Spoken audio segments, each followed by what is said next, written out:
penganiayaan anak di Jakarta ini. Lala, ada informasi apa yang bisa Anda sampaikan kepada kami? Ya, Alfat, benar sekali. Iya, beberapa waktu yang lalu kembali terjadi kasus kekerasan terhadap anak, kali ini di Jakarta, yang menimpa anak berumur 12 tahun berinisial JT yang saat ini memang sudah diamankan di safe house dan sudah dalam bimbingan, dan menurut kesaksian ini kondisinya sudah membaik. Namun seperti apa kronologi dari awal ketika JT ditemukan dan akhirnya diamankan dari orang tua kandungnya, saya sudah bersama dengan Mbak Susi di sini selaku ketua dari Family Number One yang sebelumnya menerima aduan bahwa ada tindakan penganiayaan terhadap anak. Selamat siang, Mbak Susi. Siang. Mbak Susi, mungkin bisa diceritakan seperti apa sih kronologi awalnya ada pengaduan masuk terhadap kasus penganiayaan yang diterima oleh GT? Jadi pada tanggal 28, tepatnya hari Minggu malam itu jam 12, saya mendapatkan laporan dari warga melalui WA. Di situ beliau melaporkan bahwa terjadi tindak kekerasan yang menimpa GT 12 tahun dengan kekerasan fisik, seperti ciri-cirinya banyak luka di seluruh badannya gitu. Luka itu disebabkan oleh, menurut GT sendiri, itu pernah digergaji di tangan kirinya, terus dilempar gunting di pelipis kirinya, dilempar mangkok dan disulut pakai rokok dan obat nyamuk, seperti itu. Akhirnya ketika saya mendapatkan laporan itu, malam itu memang kami nggak langsung turun ke TKP, tapi minggunya, hari Seninnya, saya langsung mengarahkan ibu ini untuk lapor ke KPAI terlebih dahulu gitu.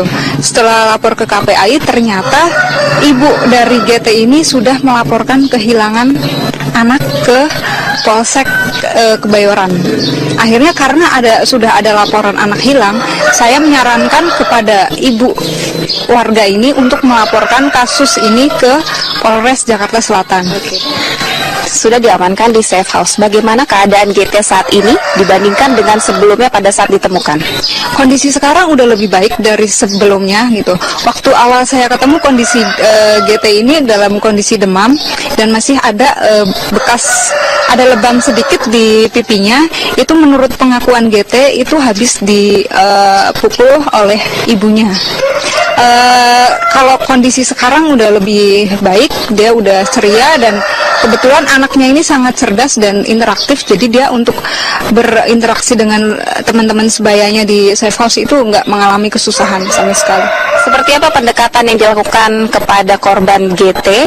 Apakah ada tawaran atau pertanyaan, apakah GT ini ingin kembali ke rumah setelah ini? Oh iya, sebelum kami membawanya ke safe house, saya tawarkan dulu ke GT, apakah GT mau pulang ke rumah ketemu mama atau ikut dengan kami ke safe house. Nah, jawaban dari GT adalah mau ke safe house karena kalau pulang takut dipukulin lagi oleh ibunya, dan itu ada buktinya, bukti record dari GT mengatakan itu ke saya. Oke.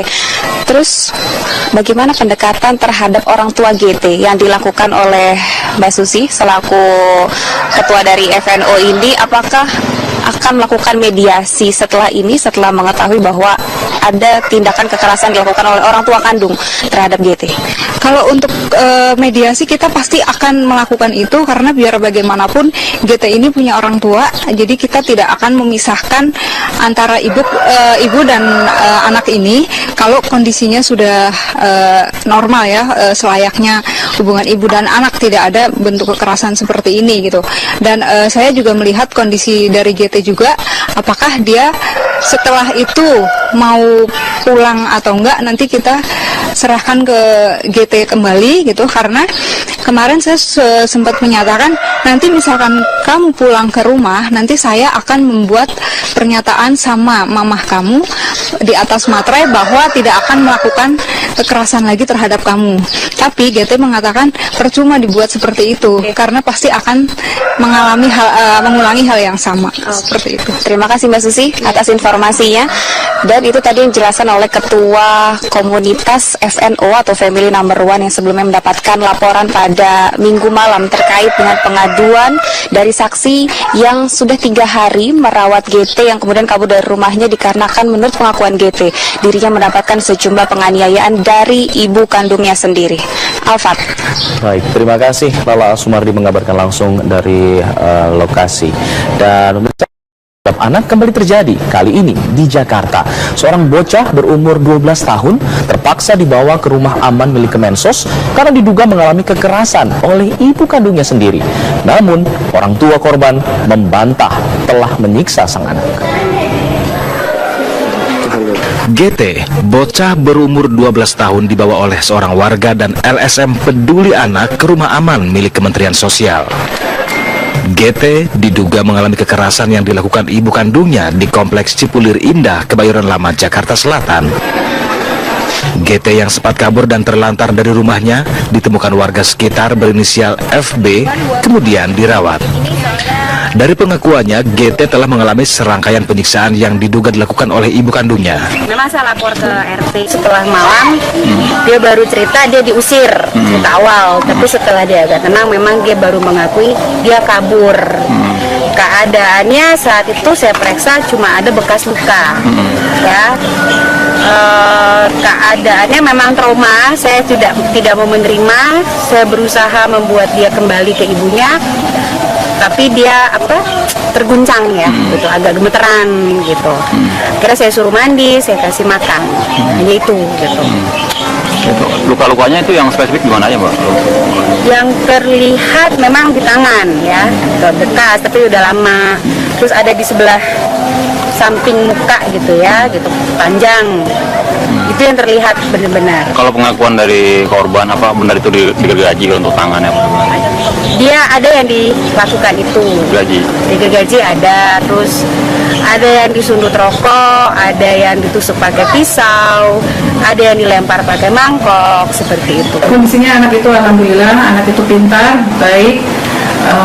Dan hubungan dengan bisa bersosialisasi dengan teman-teman yang lainnya di sini, dan anak itu cukup cerdas seperti itu. Kondisinya memang bekas-bekas luka-luka memang ada, mungkin tapi kami belum berani memberikan pernyataan kalau itu memang korban dari ibunya atau apa segala macam, karena kami tidak tahu sebelum-sebelumnya. Di sini dia baru ada 4 hari di Sevos, masuk baru tanggal 30. Jadi untuk kejelasan bekas luka dan lain sebagainya nanti lebih bagus lagi minta penjelasan ke Polres. Sementara itu, pihak kepolisian Polres Metro Jakarta Selatan telah menerima laporan terkait dugaan penyiksaan GT. Itu ada bekas luka pada bagian tangan kiri dan kanan, dan pada wajahnya juga luka. Luka itu sudah cukup lama, sudah sembuh, dan sekarang dari unit PPA sudah memindahkan visum kepada rumah sakit dan melakukan pemeriksaan. LS, ibu kandung dari GT yang diduga melakukan penyiksaan, membantah telah menyiksa anaknya, GT. Karena pada tanggal 26 ketika DSK itu meninggalkan rumah, itu kita langsung lapor kepada pihak kepolisian. Bila memang terjadi kekerasan di rumah, tidak mungkin saya akan langsung lapor ke pihak kepolisian. Gitu, sama aja itu saya menyerahkan diri, bukan begitu? Masuk logika kan? Gitu. Ada pertanyaan lain? Ini kami masih menunggu itu berita keberadaan GSK, karena kami sudah melaporkan ke Polsek Kebayoran Lama, gitu loh, dengan BAP, gitu. Jadi apapun pengusutan dan pembuktian itu akan dibuktikan oleh pihak kepolisian Polsek Kebayoran Lama, apapun itu beritanya. Gitu. Anda boleh liput apapun itu beritanya. Ini adalah oke. Saya belum terima apapun tentang berita itu. Makanya saya sendiri sampai sekarang masih menunggu di mana keberadaan anak saya. Saat ini, GT masih dalam perlindungan Rumah Aman Kementerian Sosial untuk mendapat bimbingan konseling. Dari Jakarta, tim TV One mengabarkan. Kan karena